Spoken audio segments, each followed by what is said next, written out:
Welcome to you all on this lovely sunny day. Firstly, I'll introduce myself. My name is Mick Cox. I'm in the Department of International Relations here at the London School of Economics and co-director of the centre called IDEAS with my other co-director, Arne Westad.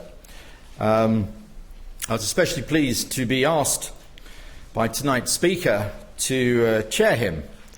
Dare I even call it an honour and a privilege to do so. Why? Firstly, because Barry has become a very good friend over the last few years since we've both been together here at the LSE, since 2002 and 2003, a friendship I've much appreciated and will continue to cherish. Secondly, because like me, he likes good wine and good food, and together we have sampled much of that around London and indeed at his own house, for which much gratitude, both to him and to his partner and wife. And thirdly and finally, and most importantly, I suppose, because he is a very great scholar with a global reputation, and I mean that. I'm trying to think of a phrase to describe Barry, and I'll just call him one of the big beasts of IR. And I mean that in the best sense of the word beast. Barry as a beast has a reputation which has been here for a very long time, based on a formidable output, I'd almost say enviable, sometimes extremely annoying. People write articles, Barry does books. You finish an article in 1 year, Barry does 2 books in 1 year. He's both a wonderful inspiration to all his colleagues, but one of those colleagues you really, really don't like sometimes because he shows you up. But it's been a formidable output, really quite formidable output on an extraordinary range of subjects, but with a theoretical intent, I think, broadly speaking, if I say broadly speaking, within that large pluralist school called the English School, with which Barry has been much associated and has probably done more to promote in the broadest sense of that word, I think, over the last few years, both in Britain and in Europe, Copenhagen in particular, and of course in the United States of America. Whether in the United States of America they still understand, or even understand what the English School actually means, Barry, still remains to be seen. Barry has been at many, many universities, at Warwick, Westminster, but I think he's returned really to his alma mater here at the LSE, where he did his PhD and returned, as I said just a while ago, in 2002, 2003. I could go through all of his books, all of his articles. They're big books, they're influential articles, People, States and Fears, which I was very pleased to republish 2 or 3 years ago when I was chair of the European Consortium of Political Research. It was great to bring out one of the great classics of IR. Barry has written on regionalism, international security, and now has turned his attention to the 19th century and the importance of the 19th century in the formation of the international order. But Barry just doesn't do theory. Barry also does those things we sometimes call facts, and he's been doing quite a lot of facts recently on the question of power transition, where the world is and where the world is going to. And that really is the subject of his lecture this evening. And it's not equality, growth and sustainability, an impossible combination. Thank you very much. I nearly got you wrong there, Barry. I know what it is, but I just want to make sure people... Previously he was speaking on gay liberation, and now he's speaking on... Where are we? You're not speaking on Twitter. This is very LSE, I have to say. You know, there we are. You spoilt my best line there, by the way, but I'll forgive you. Oh, not at all. Anyway, tonight Barry is speaking on A World Without Superpowers, a Descent to Globalism. I know there's lots of friends, students, colleagues and others in the audience, so I wonder if we could give Barry a very, very special round of applause. Barry, Buzan.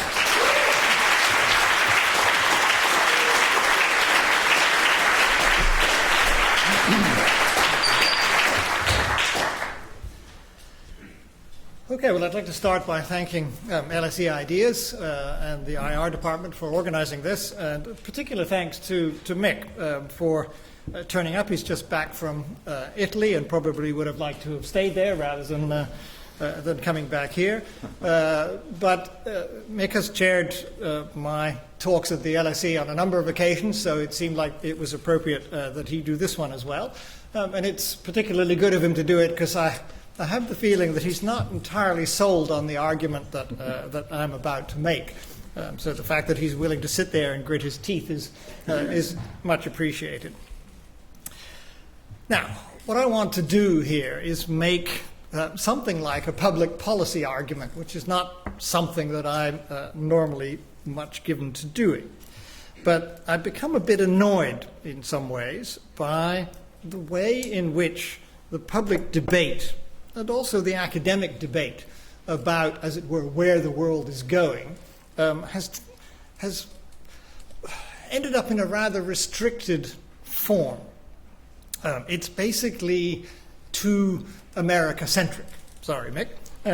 But it's too America-centric in a number of different ways. That there's a kind of debate going on about essentially whether the United States is going to be able to hang on to being the sole superpower, and within that a debate, the kind of softer view, the Eikenberry view, if you will, that America can hang on, but it'll have to be a bit more accommodating, a bit nicer to other rising powers, or the Steve Walt view that America basically has a big power gap going in its favor and can continue, in a sense, to dictate to the world or to dominate the international system. So there's an argument that the US can stay on as the sole superpower and that this is a fairly stable situation. The other argument is that is the kind of rise of China argument, sometimes rise of India. This is an argument that at some point we're going to have more than one superpower, so that China is rising and there will be then some kind of rivalry between the United States and China and any other countries that seem to be moving up into the superpower ranks, so that we'll go, in a sense, back to a structure, although not necessarily a world politics, a bit like the Cold War, where there was more than one superpower in play. Now, these scenarios basically are very American-centric, and they require the rest of the world to either balance against the United States or to bandwagon with it in some way. And I don't think that really tells us as much as we need to know about how to think of the options as to how the present international system is unfolding. Because it seems to me there's a third option. I hesitate to use the term third way, which doesn't have a very good record in some respects in the things it's been applied to, but it is a kind of third way. And rather than talking about one superpower or more than one superpowers, I want to talk about the possibility of a world with no superpowers. Right? And there's a secular tendency in this direction. We arguably had 3 at the end of the Second World War, and then we had 2, and then after the end of the Cold War we had 1, and this points in a particular direction, of which the next way station is 0. Okay? Now, that's the argument I want to make. Now, as Mick advertised me, I have some theoretical pretensions here, so you've got to do a little bit of theoretical work in order to follow this argument.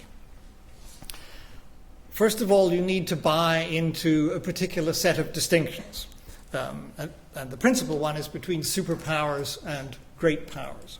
Superpowers are, as the name implies, big and system dominating. In other words, superpowers have both the material capability and the social standing to operate globally and to influence in a major way things that happen all over the planet.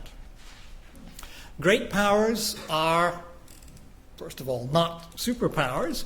They are big powers that have influence in more than one region. Think, for example, of the moment of, say, China or the EU. Come to that if you think of that as qualifying as a great power. And then the next phase down is regional powers, where you might want to think about countries like South Africa or Brazil or India, whose power at the moment is mainly exercised within their region. Now, these distinctions may seem a little arcane, but they are in fact quite important, because a lot of the IR discourse does not make the distinction between superpowers and great powers. And this distinction is, in my view, important, because the argument I'm going to make is that it's superpowers particularly, these powers that have the capability and the social standing to operate globally and to dominate the system in a global way. It's this that's the endangered species. We're not going to run out of great powers and regional powers anytime soon, but the scenario I want to unfold is one in which great powers will be, as it were, the top of the line, and that therefore there will be no globally operating powers as there have been for many decades.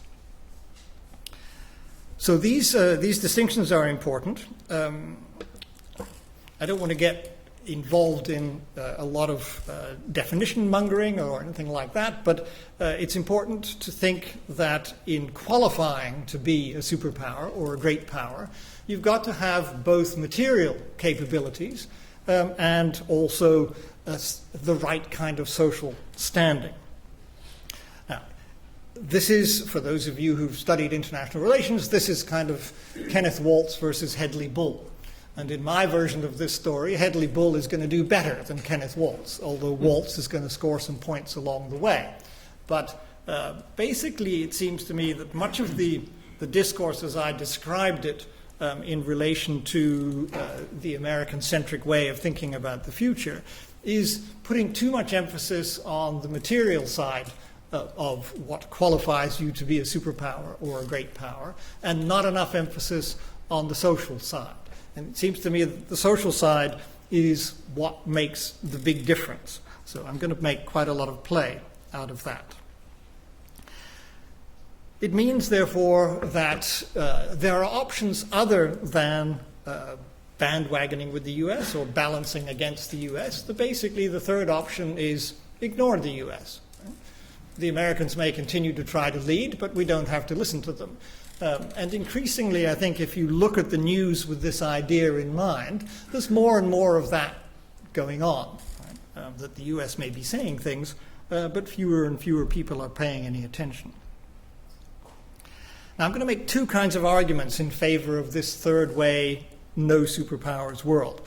One is quite a historical argument, which goes back, as Mick mentioned, to the 19th century, and is a generalized argument about the nature and distribution of power in the world. And I'm going to cover that fairly briefly because there's another paper on that in more detail. The main part of the argument is going to be about who are the current candidates for superpower status and why I think they either won't stay there or won't get there. And then I'll end up towards the conclusion of this in speculating a little bit about the nature of a zero superpower world, a world with only great powers in it. What would this look like? Would it be a good thing or not? And at the very end, I'll do that most unusual of things for me. I'll give you some policy prescriptions, 5 of them, to take away and think about in relation to this topic. So let me start with the general argument and just sketch it out briefly. We take superpowers for granted because they've always been around. Since the end of the Second World War, we've talked about superpowers, and you can, if you want to, push this idea further back as well. Some historians talk about Britain as a superpower in the 19th century, when Britain had a particularly commanding global position in the world. And it seems to me that the 19th century is important here because this was the time when a particularly big power gap developed between the modernizing West and most of the rest of the world, based on the fact that the modernizing West was acquiring a new mode of power. International relations is obsessed with the distribution of power and doesn't think enough about the mode of power.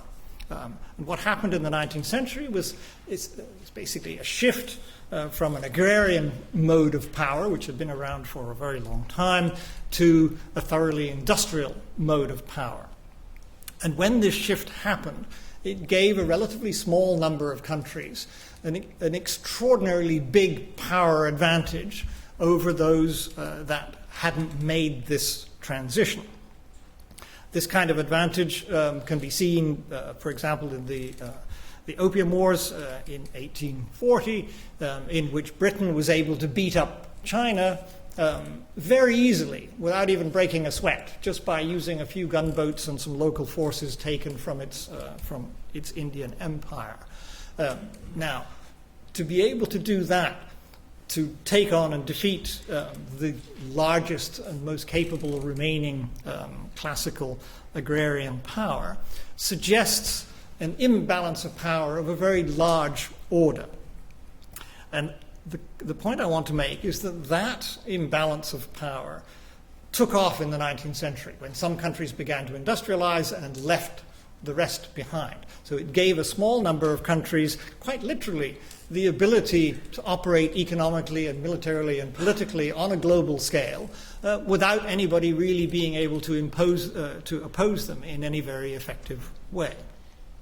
And this is what has produced the world in which superpowers have been able to operate and indeed able to exist, that world which we take for granted because we've always lived in it. International relations as a discipline has, in a sense, always lived in this kind of world. So we don't think about it very much. We assume superpowers are normal. But in a longer historical perspective, superpowers are thoroughly abnormal. This is not a natural condition of the international system. In classical times, the distribution of power was more even, but it was more even in a much looser system. The system didn't become tightly integrated in terms of transportation and communication and the ability to fight global wars really until the 19th century. So this phenomenon, as it were, got going as a consequence of the industrial and other revolutions of the 19th century, which opened up this huge power gap and enabled a small number of countries to dominate the system. So the big argument I want to make, in a sense the big background argument, is that the particular conditions that have allowed and enabled superpowers to exist and operate and to appear normal are temporary conditions. They arise out of that transformation in the 19th century, and if you begin to think of the things in this way, then where we are now is the beginning of the end of that period. Right? So we are coming to the end of the period when that transformation in the mode of power happened, and the reason we're coming to the end of it is captured in the current phrase, the rise of the rest, which probably most of you have heard in one context or another. The rise of the rest basically means that lots of other parts of the world, not all of it, but lots of other parts of the world are catching up, meaning they are coming to terms with and finding their feet within the revolutions of modernity that happened in the 19th century and which have been evolving ever since, and therefore the great power gap that opened up between the West and the rest in the 19th century is closing. So the macro argument for a world without superpowers is that the particular conditions which enabled them are disappearing, that it will no longer be possible for any country to acquire either the material conditions or the relative amount of power necessary to dominate and play a global superpower role, because too many others will also have decent amounts of power in the system. Power is becoming more diffused in the system as this revolution of modernity catches up. So rise of China, rise of India, rise of the rest is about saying that the peculiar circumstances and the peculiar gap in power that opened up during the 19th century are now coming to an end. So if you put your mind forward a couple of centuries and look back at this time, my argument would be that it's quite likely that that's how this time will be understood, when the transition that happened in the 19th century, in a sense, began to become to completion, and we move into an era where those kinds of capabilities are more widely spread in the system.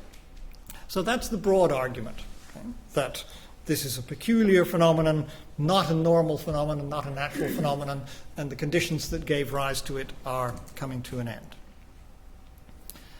Okay, let me now move on to look at particular cases. If I'm going to argue that we're heading into a world without superpowers, I have to deal, it seems to me, with the United States, because I have to make an argument. I'm not disputing that the United States is a superpower. What I'm saying is it's probably not going to remain one for too much longer. And I have to argue that those countries or entities that are discussed mainly as rising superpowers are not going to make it. And here I'm going to focus mainly on China, but I'll also say something about the EU, since, to my surprise at any rate, there's still quite a lively literature on the EU as a potential superpower. I don't believe this for an instant, so I'm not going to spend long on the EU, and I'm not going to talk about Russia at all. I'm a bit infamous for the view that Russia is down and out and not coming back, but we can deal with that in the Q&A if you think there are candidates I've missed out. Okay, so let's start with the US. Now, I'm not really going to make much of an argument about the material capacity of the US. The United States is still the strongest country in a variety of ways, and it's holding reasonably well to the kind of percentage of material power that it has. It's got a big military lead over everybody else, and that's not going to disappear very quickly. So I don't particularly want to argue that the US is going into some precipitate material decline. I don't think there's any particular evidence for that. It's going to be increasingly constrained, I think, by the rise of other powers, but this is basically not a material issue, although the material issue is in the background as others rise. It's principally, I think, a social issue. And one of the things that is, I think, a weakness in the general discussion of the United States as a superpower is that most of the emphasis is on its material superiority. It's on its big economy. It's on its enormous military expenditure compared to the rest of the world, et cetera, et cetera. And I don't think that the United States' position as the sole superpower rests solely, or possibly even mainly, on its material superiority. That's a necessary part of it, of course, but basically the United States' position as the sole superpower also rests very substantially on a variety of social conditions. The principal one of which is that some of the other big centers of powers in the system, mainly Europe and Japan, do not regard the United States as a threat, and in some important ways subordinate their foreign policy and their general outlook to it. They don't challenge the United States. They don't balance against it in any significant way.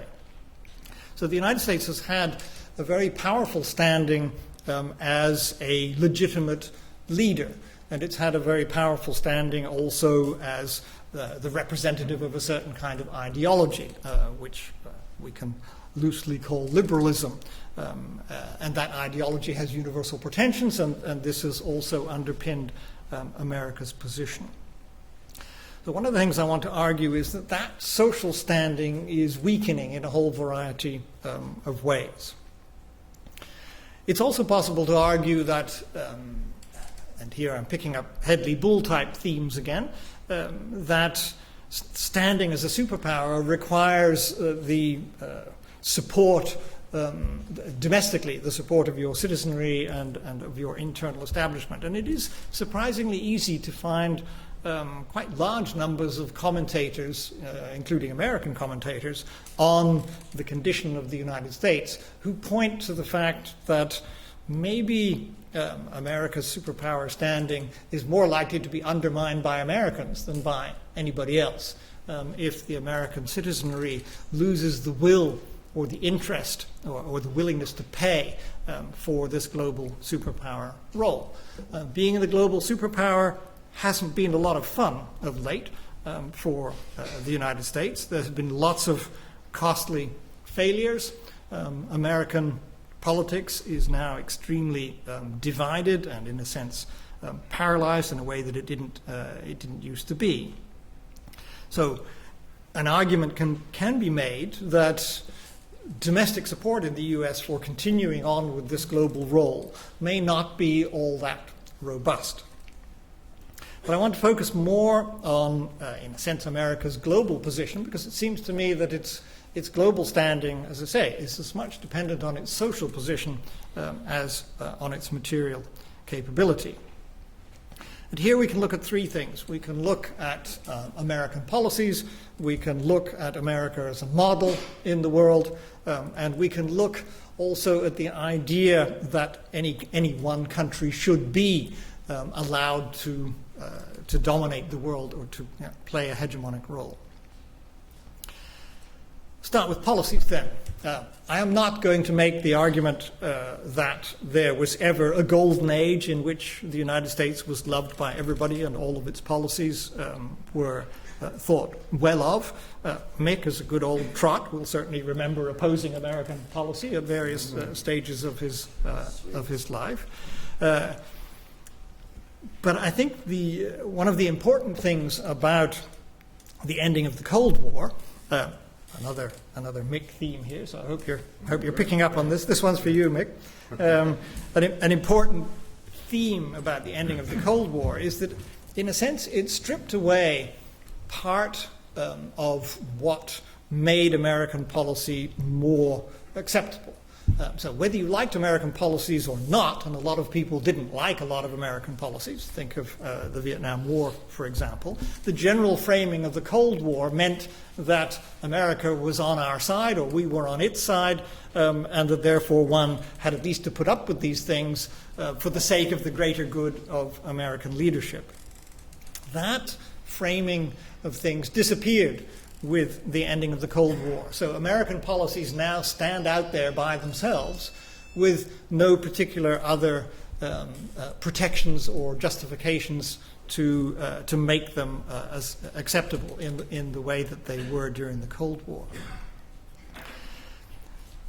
Now, I don't want to dwell for a great length of time on American policies, but there are a lot of American policies that don't have a lot of support. Most obviously, of course, think of American policy in the Middle East, mainly seen by others as a bit disastrous, the peculiarities of American policy towards Israel, the not so successful policy in Iraq.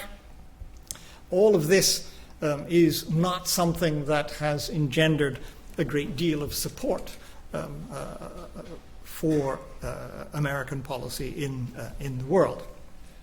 You could think now, of course, also that American economic policy has been in a parlous condition since the economic crisis starting in 2008.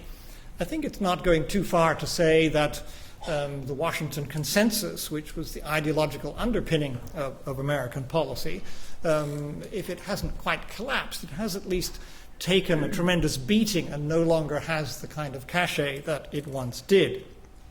America has become quite protectionist, quite self-serving in many respects.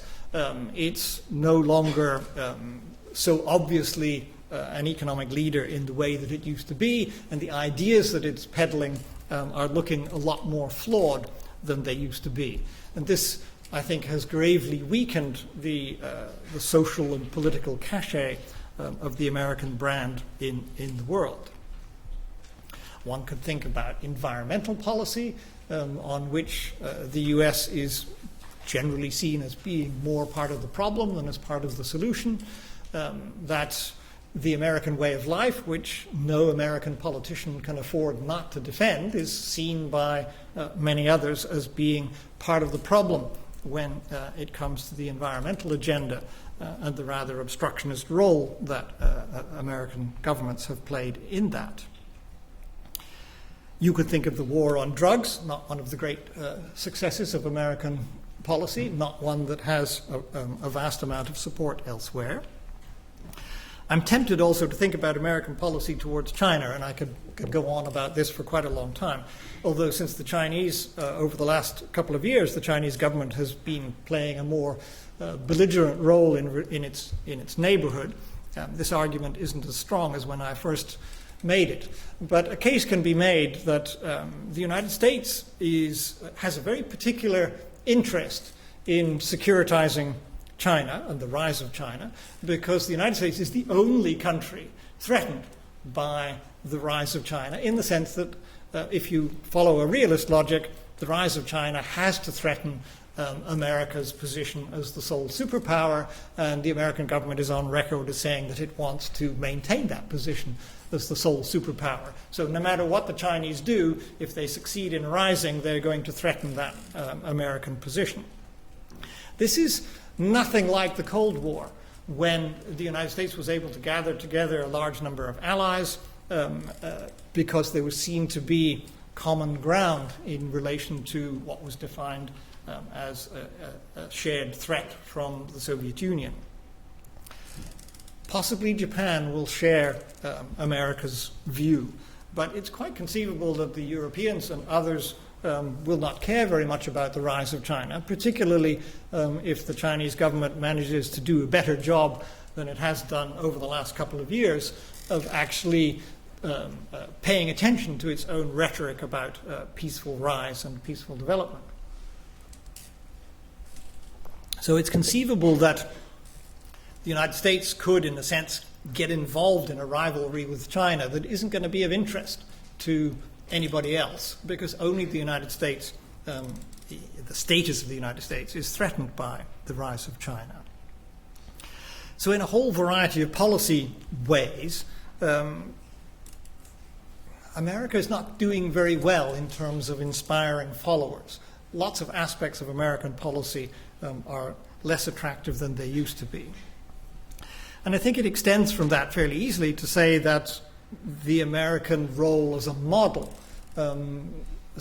society, as it were, the American political rhetoric is famous for, in a sense, claiming to own the future. That the United States often thinks of itself, and it's very much a feature of American political rhetoric, that America is the right way of doing things. Think of Francis Fukuyama and the end of history type argument. This is basically that the United States has got the best answers to all of the problems of how to live the good life, and that eventually the world will become like the United States, a Star Trek world, if you will, where the whole universe has become Americanized. Now, this, it seems to me, this was a good sell for a long time. America was a very attractive society. It was rich. It had a vibrant culture. It was successful in all kinds of ways. It's not looking so good now. Who would want American health care? Who would want American economic policy? Who would want American politics? Come to that, this kind of nasty, venal, highly divided politics. The things that America used easily to be able to stand for, it can no longer stand for so easily. I've mentioned already the economic crisis of 2008 and the gutting of the Washington Consensus.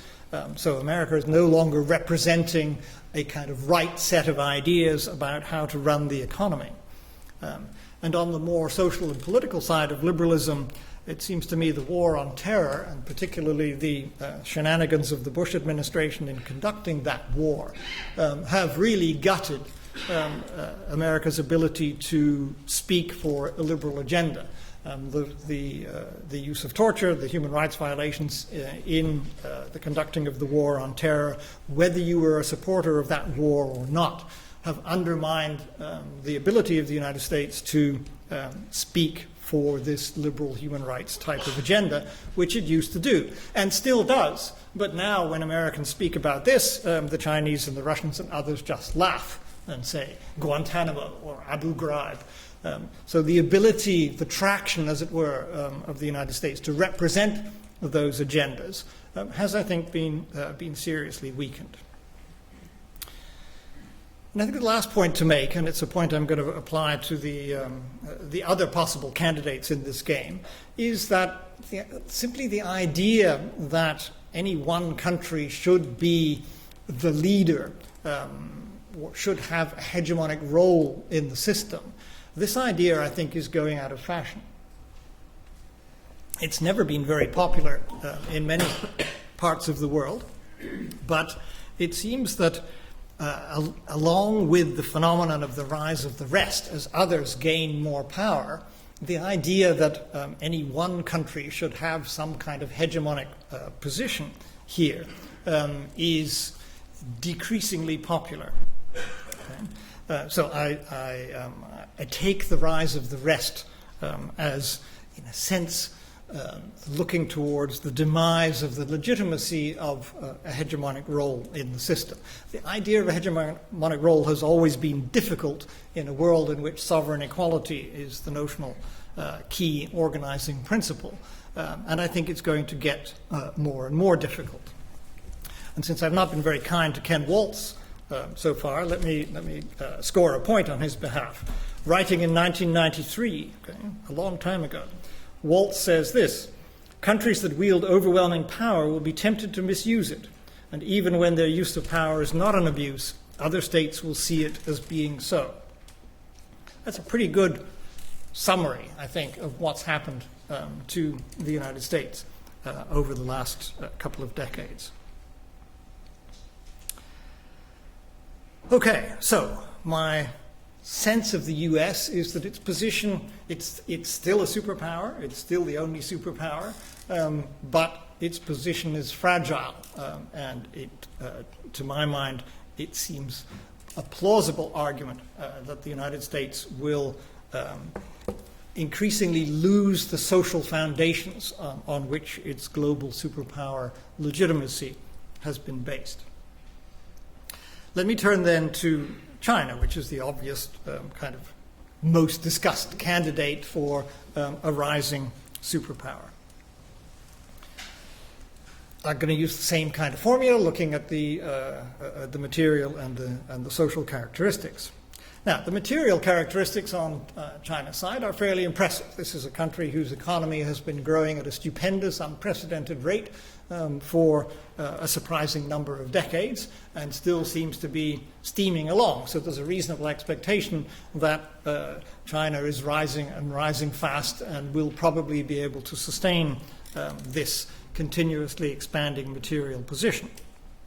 It clearly has quite a long way to go in a whole variety of areas. It's got quite a lot of catching up to do to get to American or indeed Western standards as a whole. But it's a very impressive performance. So in a sense, like America, the material case isn't where the main action lies.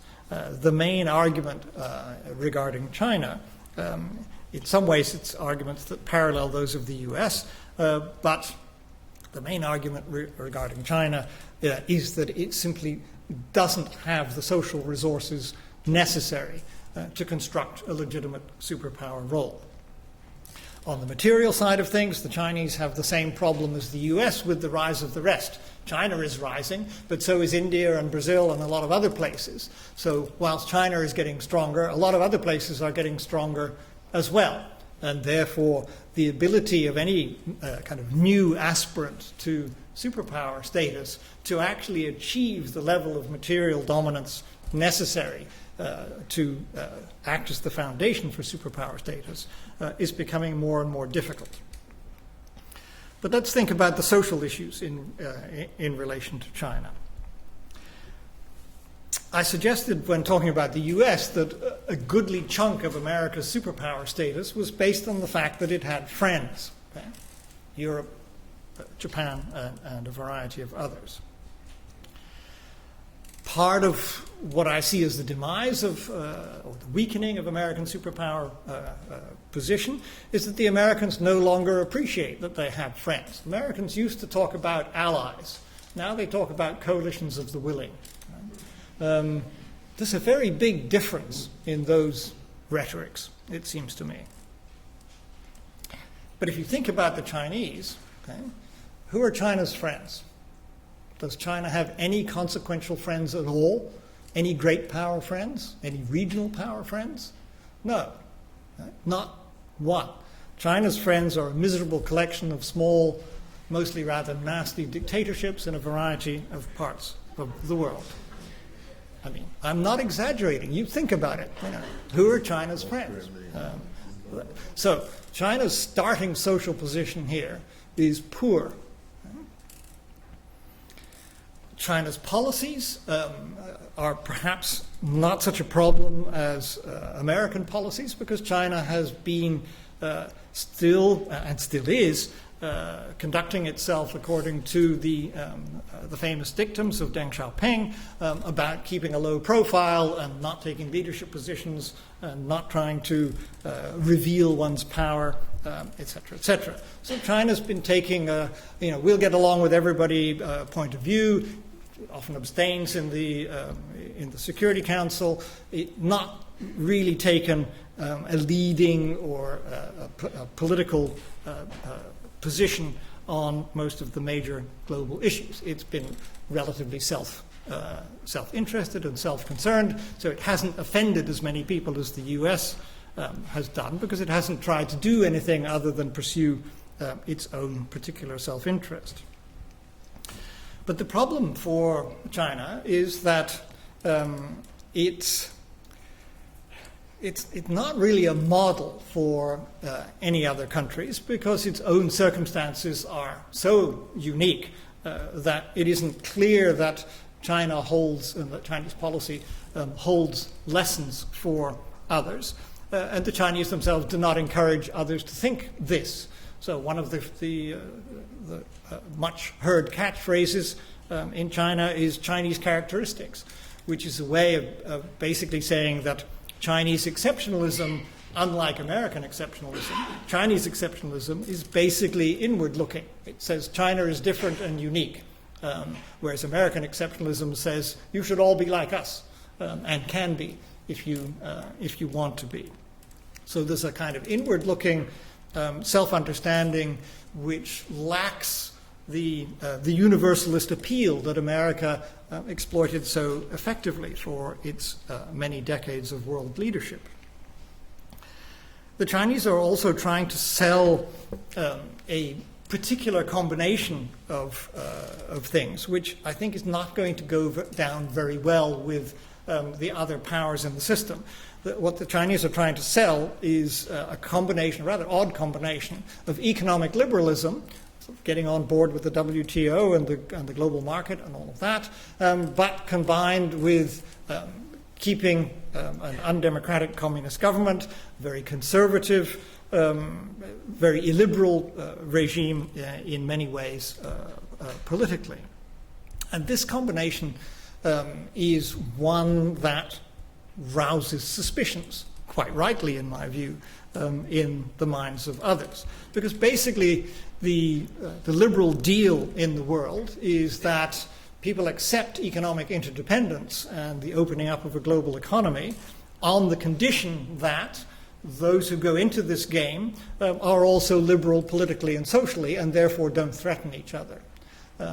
But a country which is just buying, as it were, the economic liberal side of this package, but not buying the political and social side of the liberal package, is potentially threatening.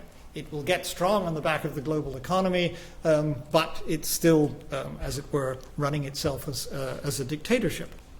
And Chinese rhetoric doesn't help here either, in the sense that the Chinese rhetoric of peaceful rise, of which I'm a strong supporter, does have the problem with it that it doesn't say what it is that China wants to be like or what kind of international society it wants to be part of once it's risen. So there's no ideas coming out of China about what kind of power we should expect it to be or what kind of agenda we should expect it to be pushing. The basic message that comes out of Beijing is that, and it's not an unreasonable one in some ways, but they're basically saying, look, we're responsible for a fifth of the world's population. We've got huge problems in dealing with that. If we can develop this fifth of the world's population, that's our contribution to the world, because that will increase the world's wealth and it will increase the science and the arts and all of these things if we can do this. And they've been doing a pretty impressive job, having lifted several 100 million people out of poverty and agrarian life into something like a middle-class standard of living over the last 20 years. So China isn't a model. It isn't selling any ideas which look likely to be attractive to a wider global market. They might be attractive to some countries, some in its region, a few elsewhere, but China is not representing any kind of coherent ideology. I mean, its domestic ideology can only be labeled market communism. Now, if you think about that for a while, that's a fairly serious oxymoron. How stable can market communism be? Something has to give. Either the market has to give or communism has to give. They can't coexist forever. Marx would be turning in his grave. So, it seems to me, although the Chinese performance is very impressive, it's not on the way to being a superpower. It's got quite a long way to go materially, and it will certainly, it's a great power already and will certainly stay there. But on the social side of things, it has no ideas, nothing to sell, and no friends. So its starting position is pretty poor, and it doesn't look possible to create a superpower position from that base. I said I'd deal briefly with the EU, and I'll keep my word on this. I mean, the EU is in some ways quite impressive as a potential superpower. Material base is there. It's got a modern economy and all of that. Okay, it's militarily rather modest, but that could be changed fairly quickly if there was a will to do so. In terms of the EU as a model, it's quite widely admired, more so by people who are not members of it than people who are. But nonetheless, in the world out there, the EU, it doesn't threaten very many people. It's got no enemies. It's a nice kind of feel-good social democratic model. And it's a very advanced integration project, which, as I say, is admired in many places. It doesn't trigger very many worries anywhere, maybe a little bit in Russia, but hardly anywhere else. Nobody's scared of the EU. It doesn't trigger threat responses in others. So, in some senses, the EU might be a possible superpower. It's got good social standing. It's got good material capability. The problem is, nobody in the EU wants to make the EU into a global superpower. The citizens don't want it. The elites don't want it. There's simply no political will to do this. So it seems unimaginable that the EU is ever going to play more than the kind of big regional great power role that it plays now. Okay, so if you buy those arguments, then it seems to me we're heading for a world without superpowers. I'm not quite sure how long this will take, but I'm pretty confident there won't be any new superpowers, and I'm reasonably confident that the US is not going to last all that long in that role. It will continue, of course, to be the biggest single power in the system for quite a long time, but that's not the same as being a superpower. So, if I'm right, big if, but if I'm right, what we're heading towards is a world in which there will be mainly great powers and regional powers, but nobody playing a superpower role. And let's face it, I mean, given the experience of the Americans, who would want the job of superpower? It's a very expensive, demanding job for which you get not much appreciation. But the picture we're looking at here is one in which a more regionalized world, perhaps, seems to be the logical outcome.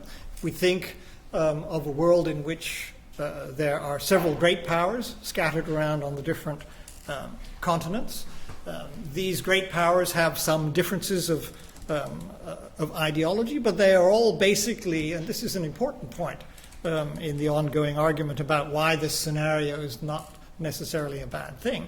The important point here is that all of these potential great powers are now basically operating some version of capitalism. We're no longer in a world in which there's a great ideological debate about how to organize political economy. There's quite a lot of variation within that, but compared to, say, the 1930s or the Cold War, when there were zero-sum games between extremely opposed ideologies about how to organize things, we're in a relatively benign world. There are differences of culture and differences of practice and history that suggest regional variation as a not unreasonable way of looking at the future. Now, I don't particularly want to get into the argument of exactly what these regions are going to look like. Are there going to be lots of them, or are there just going to be 3 or 4 big ones? I don't know. We can talk about that in the Q&A if you want. Not so much the particular detail of a decentered world, but the fact of a decentered world, a world operating now with a more even distribution of power, or the movement towards such a world. Now, why should we not worry about such a world? There's certainly a long tradition of such worries. They have been generally hinged around analogies with the 1930s, which was the last time we had this kind of decentered world. So you will often find that bogey of the 1930s is wheeled out in defense of American hegemony or whatever. And I think this is an analogy that's more or less completely false, in the sense that the 1930s is so radically different from where we are now that no lessons can be learned from it that are relevant to where we're going. It's true that the West is declining and others are rising, but nobody's looking for the job of world superpower. These other rising powers are not necessarily looking to take over the world or competitive with or opposing the existing order. Even the Chinese stress the extent to which they are a status quo power, anxious, as it were, to get on board with the main lines of the existing global order. So other cultures are not aggressively looking to rise and take over the world, as was the case during the 1930s. They're more in a defensive position, saying we'd like to get the West a bit more off our backs and do our own thing a bit more, but we don't want to take over the world. This is not the common view out there. I think the logic of anti-hegemonism is very widespread in the rest of the world, and that operates not only, of course, against the West, but it would also operate against any other country that was trying to take over the position of the West or to move itself into a hegemonic position. Unlike in the 1930s, there are no big ideological or racial divides over which large numbers of people are prepared to go out and kill each other, which they were in the 1930s.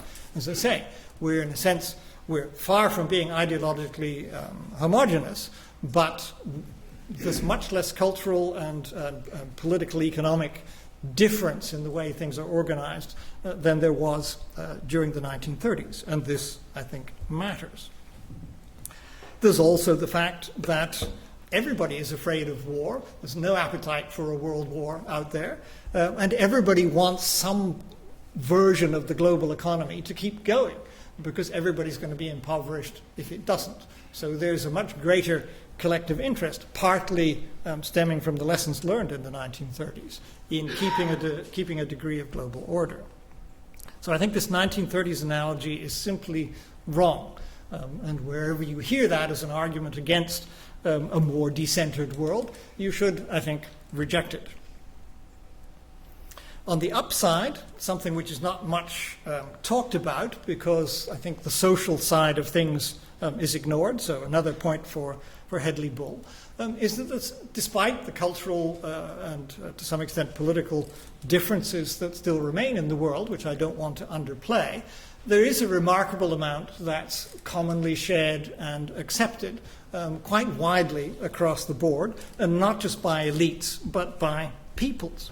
I mean, the general idea that we should organize ourselves into territorial states, which claim sovereignty and the right of self-government, is very widely accepted and very widely aspired to by those who don't have it.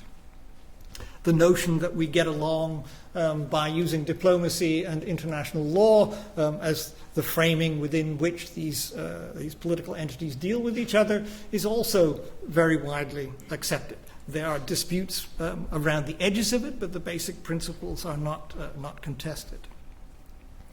The idea that the big powers in the system have some managerial responsibilities, classical English school idea, is also fairly widely accepted, although not up to the point of allowing them hegemony.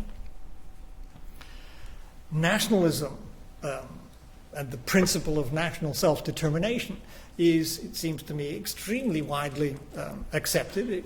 In some ways, it's the basic legitimizing principle of the whole of the international system. Popular sovereignty is not much contested. Even dictators acknowledge that basically popular sovereignty is what's going on. There may be a few monarchies left in the Arabian Peninsula or one or two elsewhere who haven't got this message yet, but basically most of the rest of the world is organized around the idea of popular sovereignty. There is a shared idea of progress. No matter what ideology you have, practically everybody is on board with the idea that we should pursue progress, that we should pursue an advance of knowledge, an advance of material capability, technology, and such like.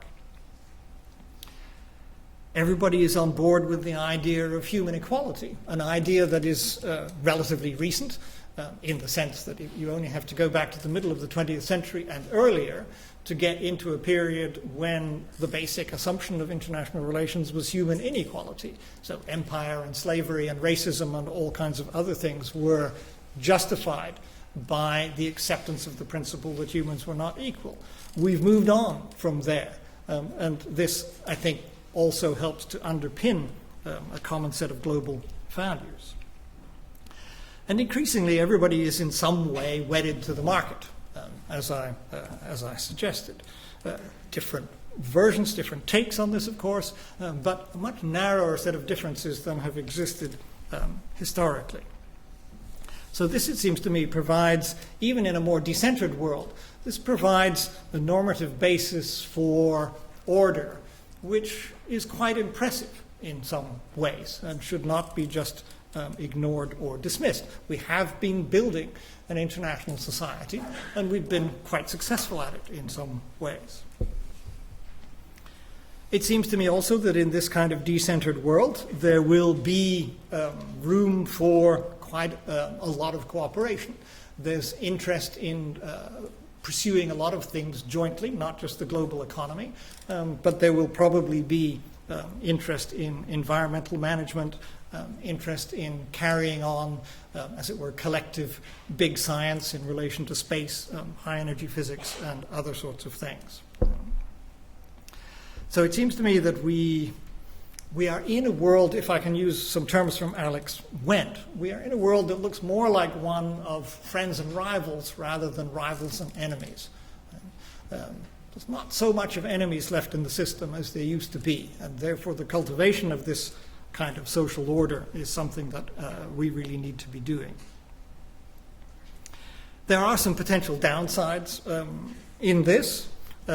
Any of you who have strong liberal dispositions out there, your hearts will have been sinking as I've been talking here, although nobody's actually walked out yet. But it does seem to me that the universalist liberal project is not one of the winners in the scenario that I'm painting here. But the universalist liberal project has not done too well over the last few decades, and therefore perhaps giving it a rest for a while and allowing other ideas in play is not so bad a thing. More worrying would be if we're living in a more decentered world where regions are, in a sense, more self-organizing. Some of these regions are not going to be very pretty. Right? Africa probably is still not going to be any prettier than it is now, and perhaps also the Middle East, although the Middle East is in such a state of ferment at the moment, it's hard to know quite what the outcome there will be, and one hopes that the Arab Spring will produce a good outcome. But some regions will be disorderly. Other regions will do quite well. The EU is already an example of a region that's extremely well organized, and in that sense provides a kind of one possible model of how to go with this. The Americas look reasonably well organized. It's conceivable that East Asia could pull itself together. It has growing regional institutions, although there's still quite a big difference of opinion as to what should comprise an East Asian region. So the picture that emerges out of this will be mixed.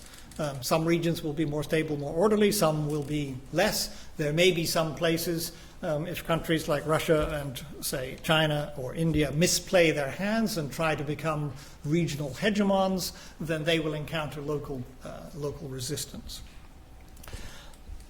It's not going to be a perfect world, therefore. But it's not going to be too bad a world either, it seems to me.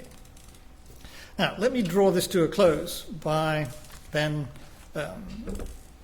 moving towards the 5 policy prescriptions that I offered you. Now, just to sum up, I'm going to read this because I can't think of a better way of saying it than I've actually written out here.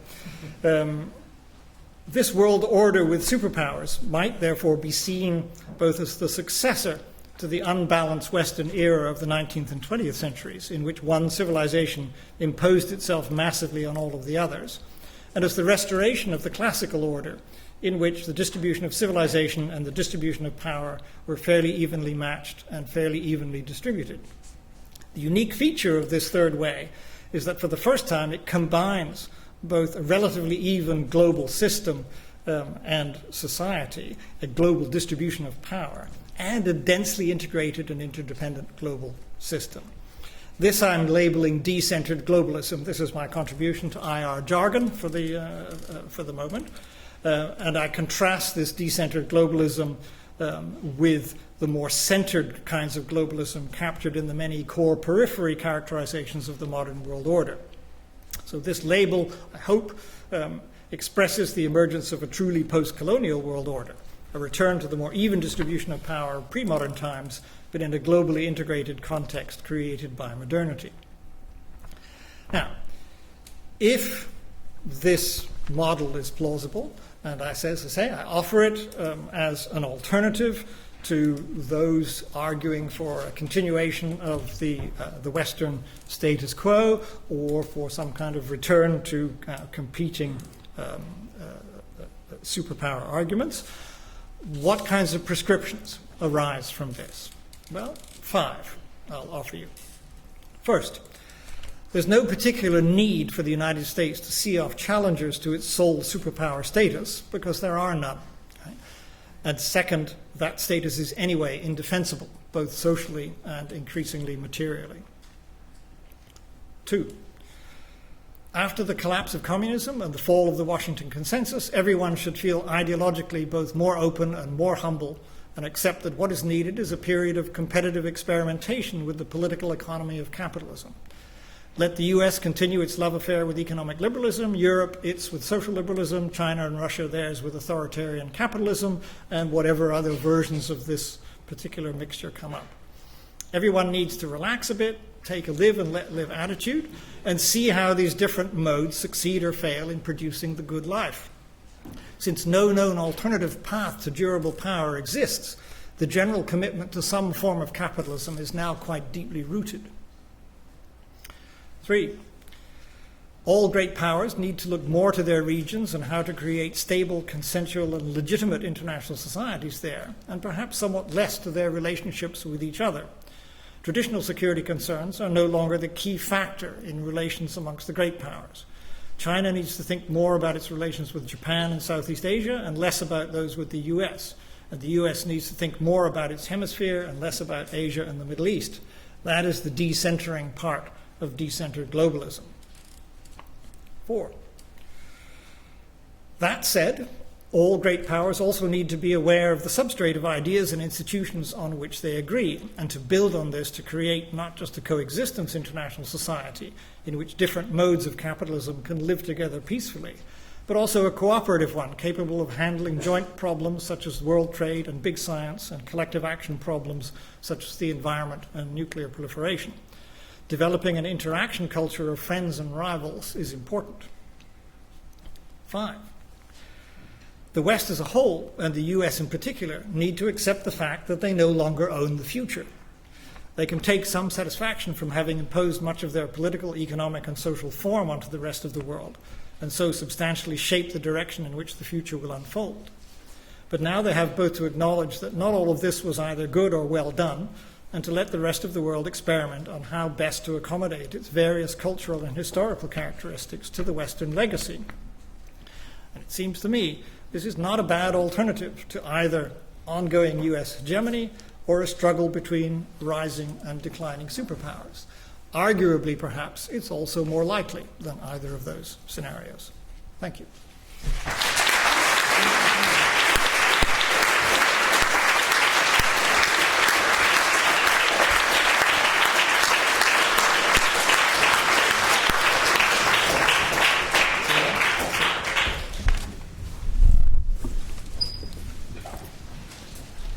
We have somewhat like 20 minutes for questions, and Barry will, of course, provide the answers.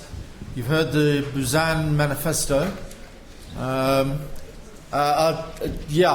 Chap in the middle there. If you could, how many microphones do we have? Just the one? Oh, okay, fine. So take the chap in the middle there who's waving his Adidas at me here. This chap here, yeah. Okay. I'll take a couple together. Is there somebody else? Is somebody down here? Yeah, this lady here. Be very brief with your questions, please. So I want Barry to be... Okay, Professor Brand, thank you very much for a very interesting talk. I'll keep my question brief. I just want to sort of question your use of a particular historical analogy there. Now, I agree with you, what's happening today, we're not in the 1930s, but I'd like to point out that the country that did end up taking over the world, the United States, didn't spend the 30s trying to take over the world. And it really struck me that during your talk that while I agree with you, I broadly agree with your characterization of China, it sort of struck me that you could have applied every one of those characteristics and descriptions to pre-World War II America. And yet America grew up to be the superpower that dominated the world. And I'm just not entirely sure that, given your list of Chinese characteristics, you can be perhaps so blasé that China will not attempt to assume for some form of superpower role within the international system. Right. Soft on China, I think that's... Lady here. Very quickly. Yes. Not a long manifesto. I wanted to ask, is technology evenly distributed in the world so that to be able to avoid the rise of another superpower in case there is big problems like depletion of resources, climatic change, or another unforeseen circumstance? Okay. There's a gentleman just behind you. I'll take him quickly.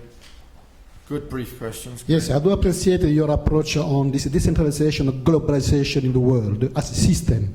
Now, my question is, do you think on this kind of system should have some kind of strategy or cooperative approach where it's dominated by, the future superpower will be who has more knowledge, more information that will, let's say, coordinate with the other, body on decentralization.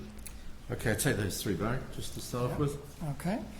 All right, on the parallel with the US and China, I think an interesting case can be made for drawing a parallel between the two in some respects, particularly in the idea of peaceful rise.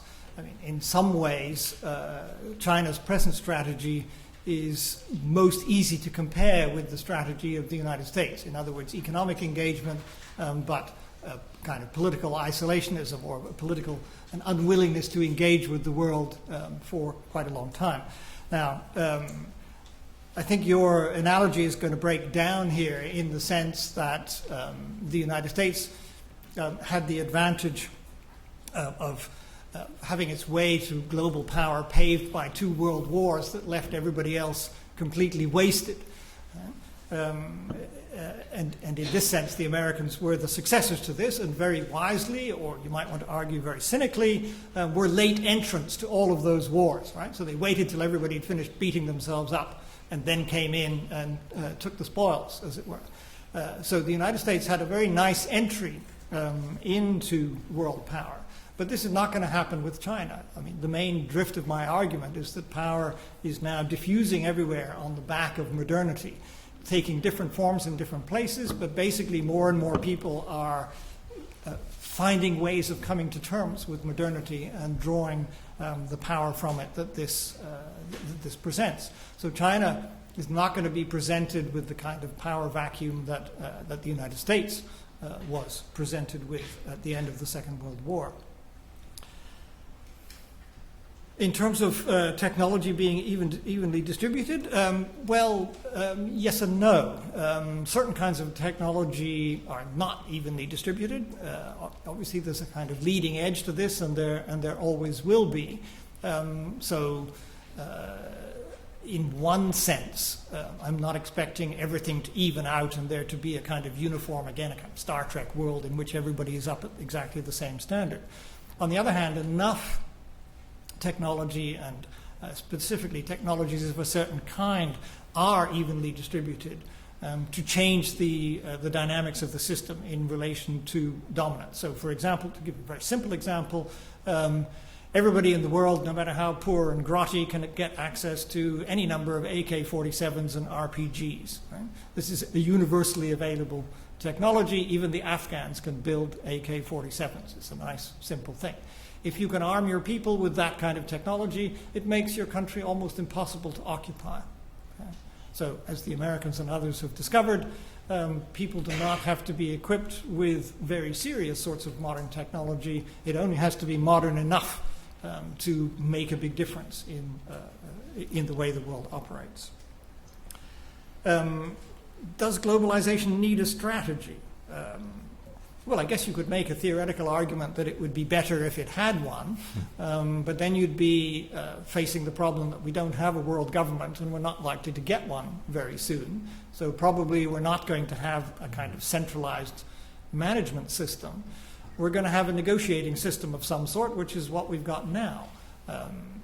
The only difference that I'm positing is that it will be a more decentered negotiating system with a more even distribution of power in it, rather than some countries pretending that they're actually the leaders of this system and have some special right to dominate it.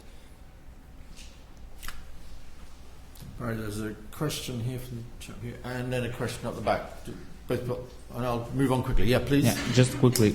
What do you think are the prospects of this system to be a stable one, to preserve its stability? And do you anticipate, or what if some of these rising or falling powers make the so-called securitizing move in order to preserve their own position against the others?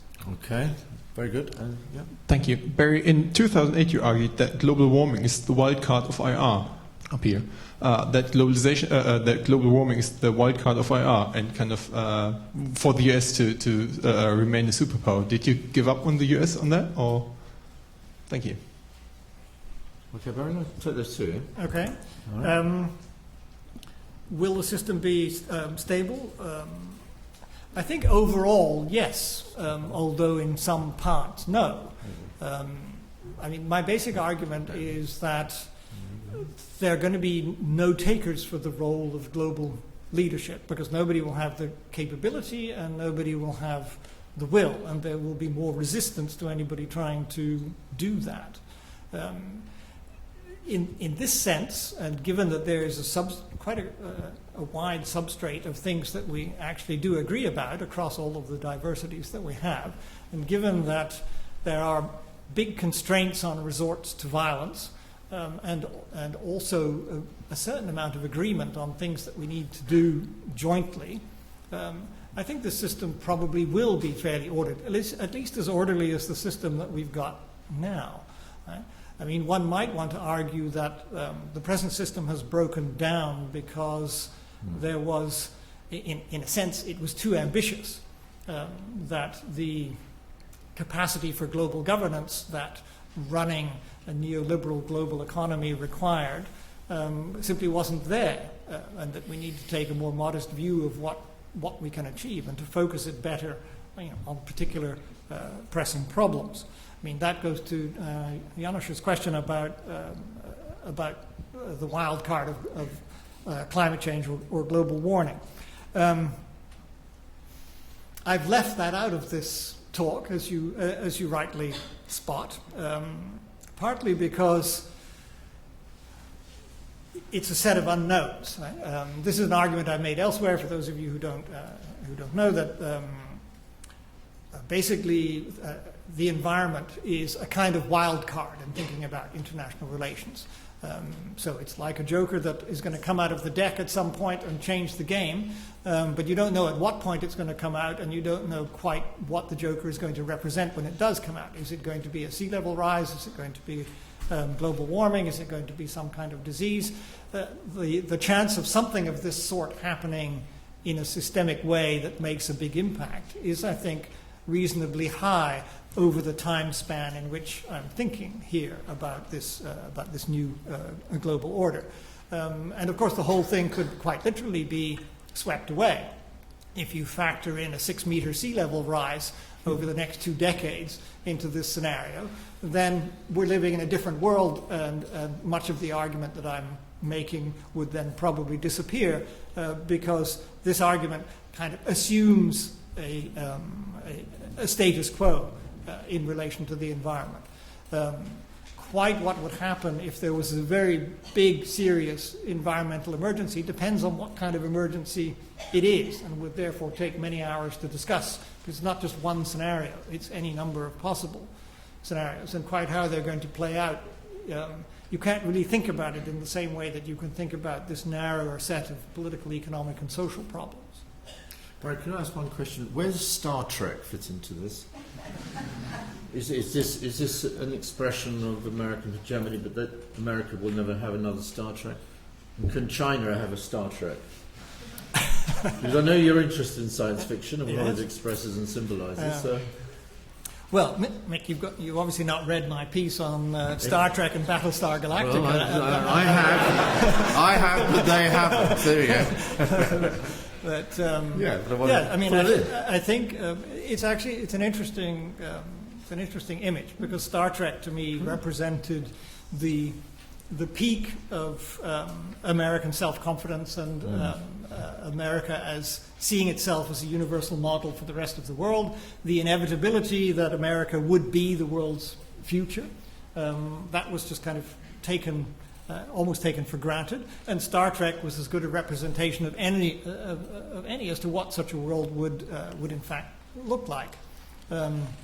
America is really no longer producing Star Treks. I mean, the odd Star Trek film that comes out is very dark, and Battlestar Galactica, which is anti-technology and thoroughly depressed about the state of the universe and the species, seems more representative of America's mindset at the moment. So if you want to do a pop culture interpretation of the decline of America's will to superpower, whatever happens sit to Star down Trek. there and watch Battlestar Galactica. There you go. No, I had actually read the article. I just want to hear it again.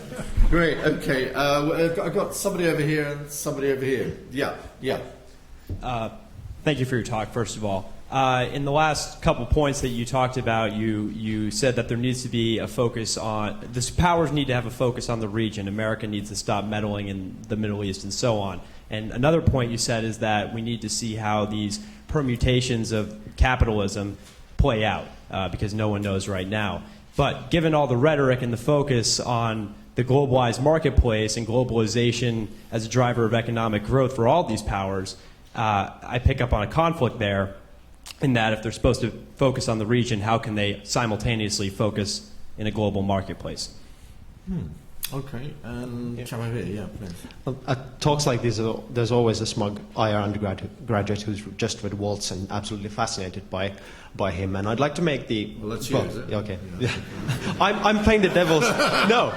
I couldn't avoid that one. I'm playing the devil's advocate here, and I'd like to make the neorealistic challenge. I appreciate your ideas on the social fabric of the international society, but because it's very intuitively appealing. But I'd just like to hear you reiterate that defense for post-positivism and kind of explain why it matters that if the United States might lose its social standing. Thank you. I'm not quite sure of this question. Why it matters if the U.S. loses its social standing? yes, because the materialist challenge would be that it doesn't matter, because it's just material power that dictates whether a state is a superpower or not, because it's not popularity context. Back to Kenneth. Back to Waltz. What's wrong with Waltz, Barry? Right. You want me to answer? Yeah. Okay, the question about the contradiction between the regional focus on the one hand and the need for a global economy on the other. I don't see this as really a great difficulty. I mean, think of the EU. I mean, the EU has quite a strong regional focus in one sense and is engaged in the global economy in another. And the same is true for most of the countries in East Asia. I think this is a circle that can be squared. I'm all in favor of competition to figure out which system works best. And in that sense, that makes a certain amount of difficulty for a global set of rules. But since there is, I think, a fairly strong interest in keeping a global economy going in some quite meaningful sense, it seems to me that solutions to this will be found much along the lines that they've been found already. There's an awful lot of accommodation to regional variation in this system already. Now, the question about material power is all that counts. I mean, to be frank, I find it a little bit hard to take that seriously, because it rather supposes that the political world is entirely about coercion. Right? And I simply don't believe that the political world on any level is entirely about coercion. And if it is, it's stupendously inefficient. I mean, this was, in a sense, the hypothesis driving some of the neocons in the Bush administration. You can find lots of quite good quotes, that, by God, we're now powerful as hell, and it's our time, and we're going to do whatever we like out here, because it doesn't matter what anybody else thinks. Well, hello. That was put to a fairly firm test, and it actually turned out to matter what other people think. So if you want to run a world, whether globally or domestically, scale, I think, doesn't matter on this. If you're trying to run such a world entirely on the basis of coercion and material power, it is stupendously inefficient. And you will eventually lose out to those who've got a better idea and get people to like them. Okay, I've got somebody in the middle there. Yep, really here. Yeah, please, yeah. My question is, would the weight of numbers even out with reference to a measuring instrument that is money and the main consideration? So that I'm referring to currency. Yeah. You got that? No. Could you say that again? Sorry, it's very difficult. Could you speak? Yeah. Sorry, can't hear you. Yeah. If we're thinking about what money is, would the weight of numbers even out with reference to a measuring instrument that is money, that's entries into accounts? It's like the main consideration in the system. Okay. Money known as numbers. Okay. Would the currency, are you... Numbers of what? Numbers, like just money. Money. Yeah, right. So I'm referring to currency. Yeah. Yeah, bring in some currency. Yeah. You got it. I'm doing some research into what money is, so I'm introducing a new idea. So Barry's very good at money. Okay, great. Doesn't have much. In that case, can I ask the definition for money? Okay, right. Well, okay. And then we had another. Somebody else's hand in the middle there. Yeah. Please work on that one. Thank you for your presentation, Professor Buzan. My question is regarding the conditions enabling the emergence of this endangered species of superpowers that you talked about. I had the impression that you said the conditions enabling this emergence were actually brought about by the major transformations of the Industrial Revolution. So is the take-home message from this that this is a one-off to see such superpower, or that these conditions are to be found only in the initial stages of any new epoch, in a way, that is characterized by new modes of production. Okay, you got it, right? Yeah. Okay, right, we'll take two then. I think that'll have to be the last two. I'm simply worrying about the time. I know, must apologise to everybody who's had their hand up. One more person at the back, actually, just one last one. Please. Professor Buzan, thank you very much for your lecture. Just a quick question, which is, whilst we have the power decentralizing on a global and presumably also local level, for example, we can see that through the localism bill in the UK, what do you think, could you share your opinion on what effect this will have on the relationship between culture and international society? Thank you very much. Okay, that's three to end with Barry. Okay. Okay. All right. Start with the money. Yeah. I'm not sure I have anything to say about the money. I'm not an economist, and that sounded to me, if I understood it correctly, to be a rather technical question about the state of the world economy. And I'm not going to bore you by pretending I have a coherent answer to that, so I'm going to pass. Do an incoherent answer. I do it all the time. Yeah. But it's not my style.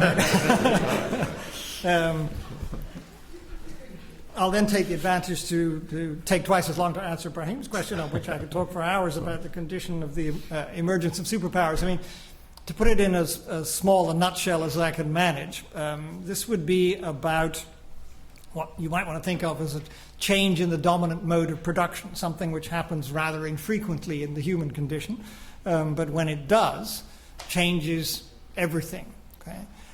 In the sense that if you look at what happened after the shift from hunter-gathering to agrarian mode of production, there were fantastic changes, rise of cities, expansions of population, all kinds of new ideas and ways of doing things. These things don't happen very often. The 19th century was another one, the change from an agrarian mode of production, which had been dominant for millennia, to an industrial one. And this completely changed the mode of power. It changed the political construction, it changed the social construction, it changed the economic construction, it changed the nature of the technology prevailing, it therefore changed everything about power in a very big and dramatic way. These things don't happen very often, so I'm not anticipating another one just around the corner. We seem still to be unfolding. I mean, in this world historical sense, we are not very far away from this transformation. We are still living inside the early stages of it. If you want to look back on it from a far point in the future, it's like as if we were just at the beginning of the rise of cities, or just at the beginning of the shift to agricultural production. So this one probably has a long way to go, and therefore we have lived through a remarkably dramatic event. But since we've grown up inside it, we, both as individuals and also international relations as a field, has grown up inside that event. It looks normal, and what I'm trying to persuade people is to step outside of it, take a longer view of it, and see that it's not normal. It's extremely abnormal and represents a very unusual, therefore, set of conditions. At the back, about the effect of this distribution of power on culture and international society. I think this is it's a mixed picture in the sense that I'm assuming that the rise of the rest is going to act to diversify culture more, in the sense one is moving away, if I can mention the Star Trek model again, one is moving away from the idea of some kind of universal liberal, all-American style social and political and economic model for the world, and also away from a world in which everybody speaks English and dresses and behaves like Americans would do. So I'm assuming that the rise of power in a variety of other areas will also empower or re-empower a variety of other cultures. And in that sense, things become culturally more diverse.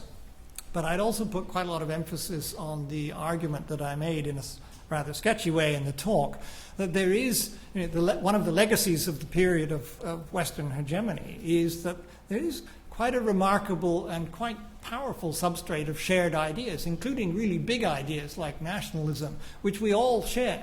I mean, the thing about nationalism is, 2 centuries ago, nobody had ever heard of it, and it wasn't really in play in international society. And then the French invented it, and showed everybody what a great idea it was, or at least showed everybody how much power it generated. And now we all live with it, and it feels totally natural. Right? So if you go to the heartlands of China or to Brazil or anywhere in the world, you'll find that nationalism is as naturalized as football. Right? Nobody thinks of football as being an English game, and nobody thinks of nationalism as being a French idea. Right? They are totally naturalized. And I think this provides an important common social substrate which we can build on.